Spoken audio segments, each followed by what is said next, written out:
He's obviously told you about his guitar he's made. No, he hasn't. You made a guitar? And he's just made what they call a cigar box. A cigar box guitar. Does it he's play? Just made it. Yes. Does it play? I can't play it, but it plays. Oh wow. Cigar Speaking box, of music, piece of oak, and it's all found because the idea was this is how the poor people couldn't afford guitars, so they used to just find bits and pieces like old bolts and bits of wood. And makes me think of the Jug Band. yeah, and I'm just doing a diddley bow, which is where Bo Diddley got his name from. That's amazing. And it's a single string, but it's probably slightly out of tune now. But Good job. it's another video coming. I feel another video coming. That's exactly. The question is, did Spinoza play slide guitar? That is a good question.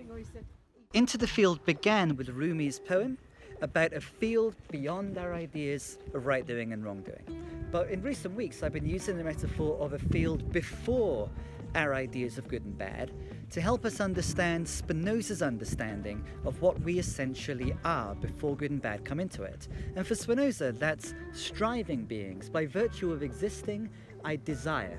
Okay, so I'm striving, I'm desiring, and then suddenly I have this sensation that things are a little bit awry. There's a transition. That is an affect called sorrow, and the same the other way. If I'm feeling things are going better for me, that's joy. Today I'm interested in the transition from the field before our ideas of good and bad, not beyond them yet, but into this field, a field of our ideas of good and bad. And that comes down to this sentence for Spinoza. The knowledge of good and evil is nothing but an affect of joy or sadness insofar as we are conscious of it.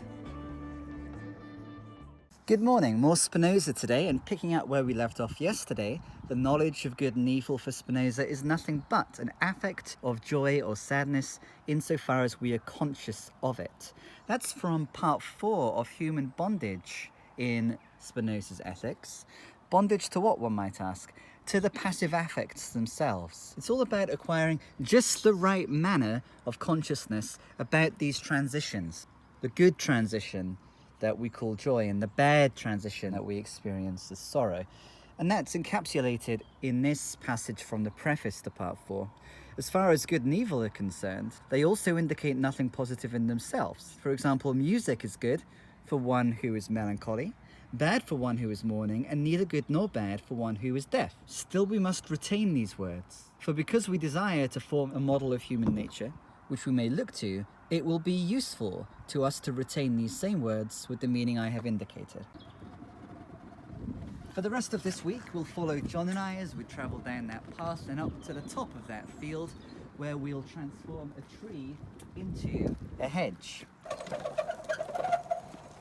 And it's by way of reflecting on that we'll go deeper into Spinoza's ideas about good and bad, encountering also Deleuze, who advocates thinking of ourselves in this Spinozan way as on a plane of musical composition. Our challenge today, you see the one stem that's on its own at the corner there?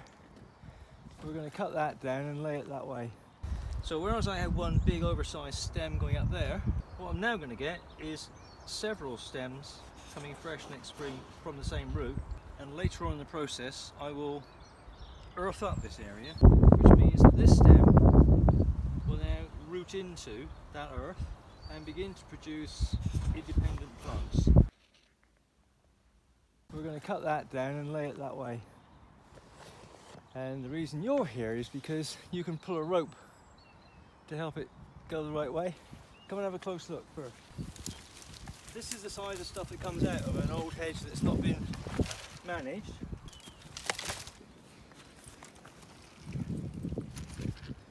This stem here is quite a big one, so that's called a pleacher.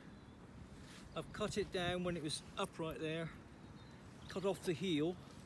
So what will happen here next spring is this is a nice clean cut, so all the water will just rush off it. It will dry out quite quickly. Anywhere there's some living outside of bark area, it'll start shooting new growth.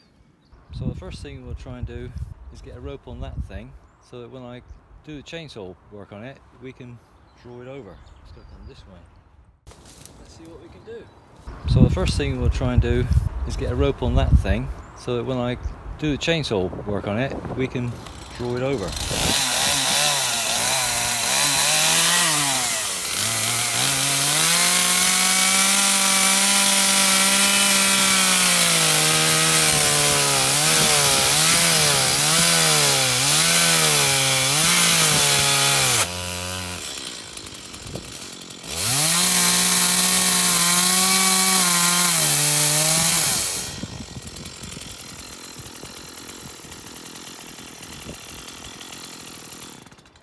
What I need you to do is take up the slack and move into the middle of the field with that rope.